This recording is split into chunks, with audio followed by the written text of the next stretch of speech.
I'm gonna be voting for Joe. They're gonna be voting for Donald. And I'm not gonna hate them for what they think. They're not gonna hate me for what I think. At the end of the day, we're all still gonna be family, you know?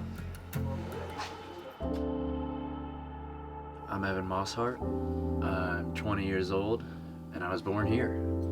Not here, not in this cave, but in California. I wouldn't really say that I have a career, but I was traveling doing model work, so I guess you could put that down. So right now, I'm staying with my grandparents on their ranch, and I'm gonna be here until I can save up enough money and move back out to New York. The ranch is about an hour, 45 minutes northwest of Los Angeles, just in the middle of the desert. I live with a bunch of old people, and they all have semi-different backgrounds. A lot of them come from labor work. Like my grandfather is a pile driver. He built bridges and blew up dams. He was raised by cowboys. So everyone in my family is super independent, and we're always going to be very independent. And I think that just kind of left its mark on me with wanting to be independent. I don't think that my political views are shaped by my family because they're different from my family's. My family is very conservative, and I'm not very conservative at all. You know, moving around a lot when I was a kid, I got to live with everybody, experience a whole bunch of different things, and I think that kind of bred it in. I just lived my life. I went out and talked to people, I listened to people, I hear what they say, and I take it in and analyze it for myself. There's a definite lack of critical thinking in our generation. We don't really take the time to sit down and think things. We just get our thoughts handed to us, and then that is our thought. That's what we think about it because that's what it says right there. We don't actually take the time to sit down and think, well, what if it's wrong? I think I learned that from living here, you know, just all the different voices I get to hear from all the different people that are in here and just take in their opinions and formulate it to how it compares to me.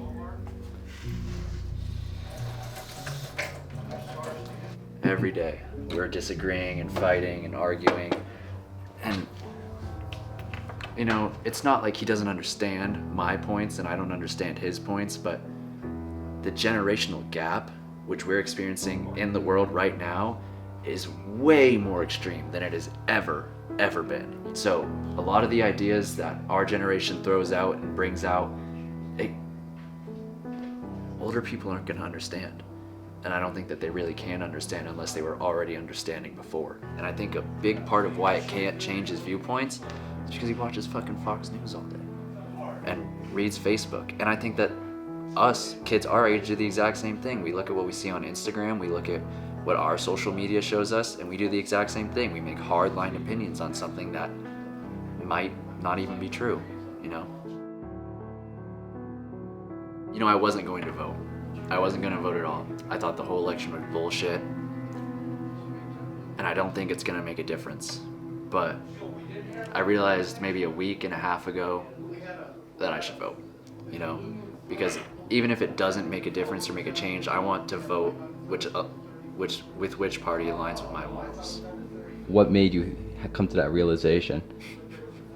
I saw an Instagram post that said, "Quit slacking around, just go vote." And I was like, yeah, all right.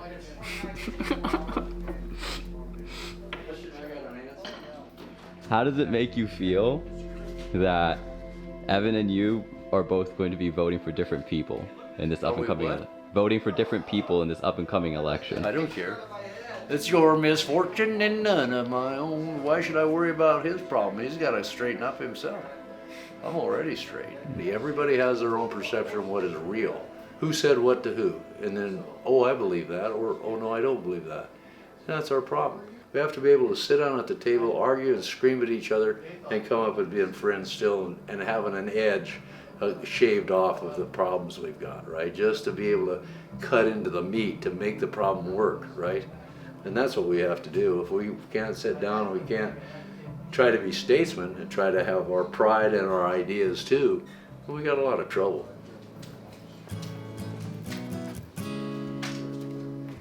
Did you win? We won. Did we win? We won. We won. We never practice losing. No. Why would we practice losing? It's like practicing missing. Why would you practice missing? You wouldn't.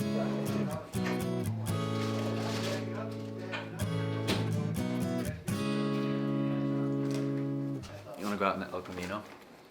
Get shots of that?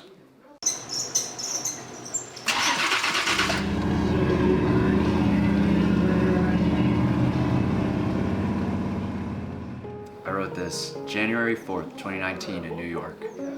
You think your mind is free because you have free thought, but you're locked in thinking about the free thought that you have and why you have it, or may not, rather than actually using your own free thought and thinking freely. Are choices offered, or are choices fed? Stop caring, you'll find what you're looking for. Is this prejudice? Was that prejudice? Have I thought about my thoughts yet? Anything can be anything. It all depends on how you look at it. Let's go. Rose petals don't be falling on the floor if you don't water your flower, babe.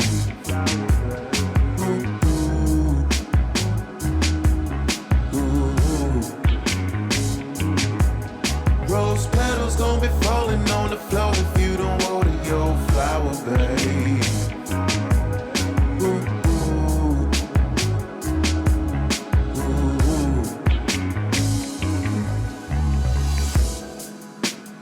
Rose petals falling out the sky. Don't let them hit the floor now.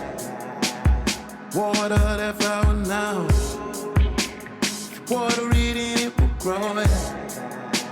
If you play the game, gon' play to win. Shoot your crap, you never know it.